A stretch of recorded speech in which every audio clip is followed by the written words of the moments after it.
Olá, pessoal. Hoje nós vamos ver o modernismo em Portugal. Nós saímos do pré-modernismo, né, com toda aquela vanguarda europeia, porque a gente está caminhando para entender o modernismo no Brasil.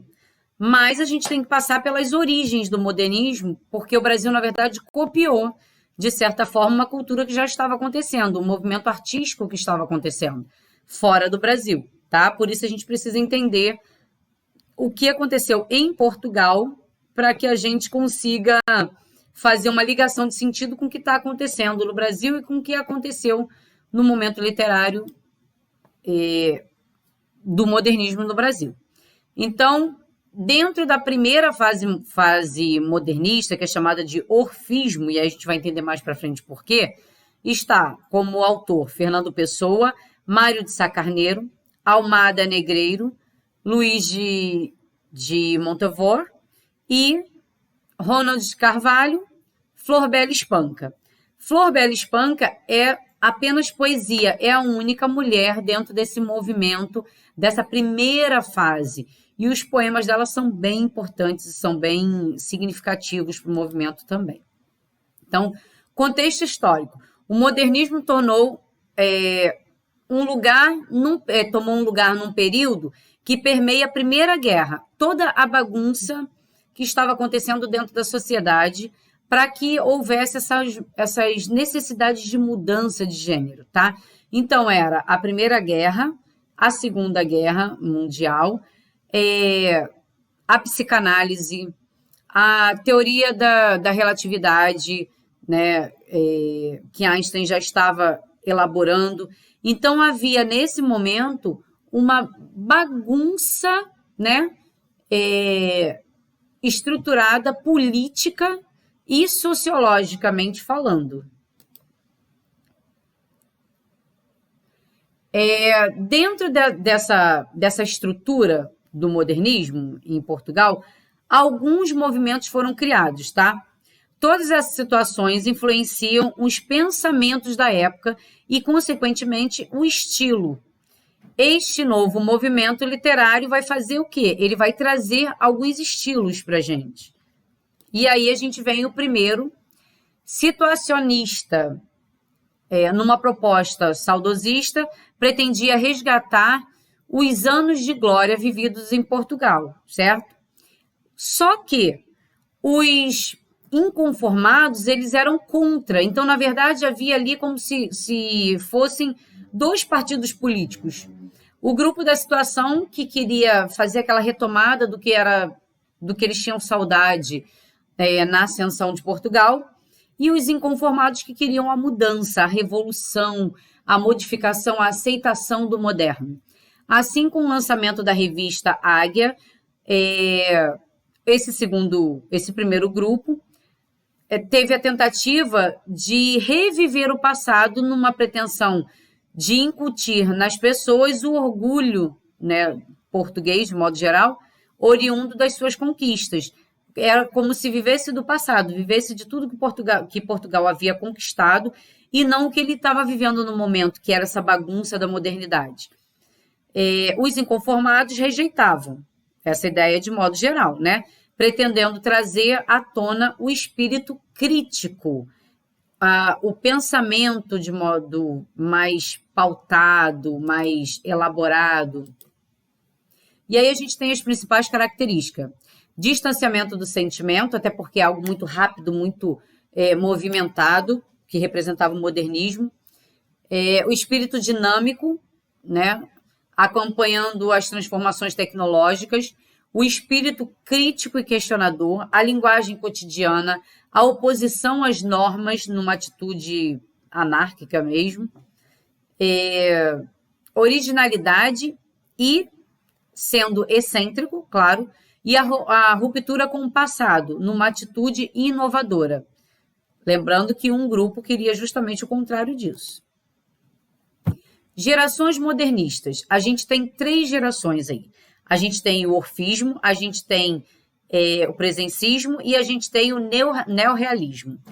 Cada um deles foi iniciado com algo literário, ou com uma revista, ou movimento, tá? O orfismo e o presencialismo foram os dois através de uma revista, tá?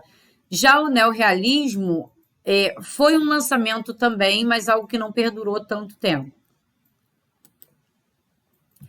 Orfismo, tá? Ou a geração de Orfeu. Primeiro, foi o lançamento de uma revista. A primeira geração modernista é assim chamada, tendo em conta que é esse o nome da publicação que marca a fronteira com o anterior das escolas literárias e o que a gente tem agora de moderno. A revista que teve à frente Fernando Pessoa, Mário de Sá Carneiro, Almada Negreiro, que eram os personagens mais importantes, né, os autores mais importantes desse momento, foi um grande escândalo. Essa revista teve a duração de apenas 1 ano e aconteceu a sua decadência com o suicídio de Mário Sá Carneiro, que era um desses escritores donos da revista. Característica do orfismo. Seguindo as ideias modernistas do orfismo, né, especialmente o que se fala de crítica, a presença ali muito forte das questões psicológicas, desse intemperismo psicológico, tá? Essa característica ficou conhecida como psicologismo, essa presença do sentimentalismo mais forte. A revista Coimbra deu destaque aos artistas da geração de Orfeu, os quais, em decorrência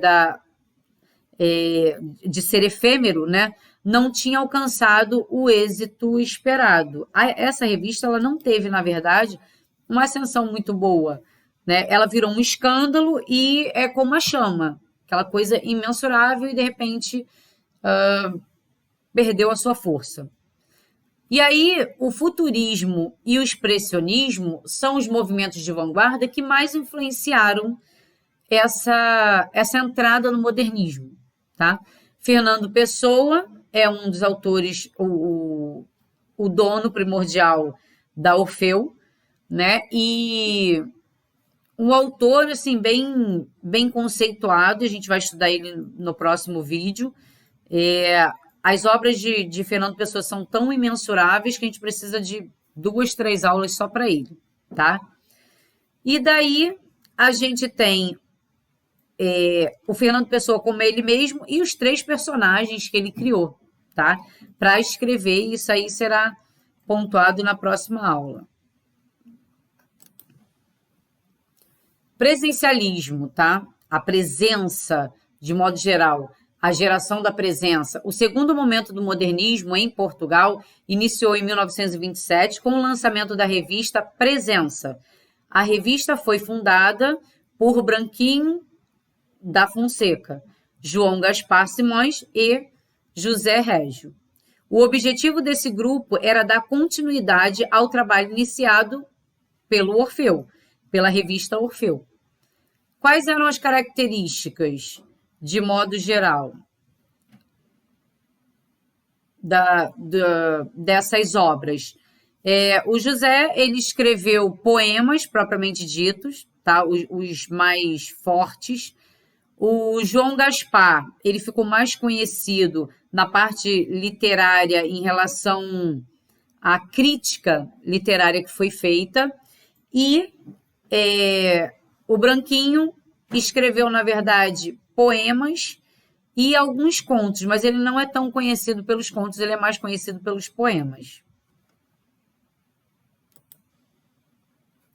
E, por último, o neorrealismo, tá? O terceiro e último momento do modernismo tem início em 1940 com a publicação de Gai Beus, ou Béis, né? Beus, de Alves. Essa criação, na verdade, ela não propriamente dita uma revista, ela funcionou como artigos, tá? Por isso a diferença entre as outras duas, mas ainda assim teve uma posição social, uma importância social. E as características desse terceiro momento é o anticapitalismo, marxismo, psicanálise, o realismo social, a arte da vanguarda, a retomada da arte, a temática social e econômica, a luta de classes sociais em relação à burguesia, né? Estilo como elemento estético, objetividade, simplicidade, linguagem popular, até porque o objetivo era atender a todos da sociedade, né? Repúdio às formas tradicionais e vulgarização de personagens, até para poder se aproximar do povo. Então, os principais autores, Alves Redon, Ferreira de Castro e Sueiro Pereira. Ok? Na próxima aula, nós veremos um dos maiores escritores do modernismo, junto com Fernando Pessoa, que é o Mário de Sá Carneiro. Ok? Então, até lá.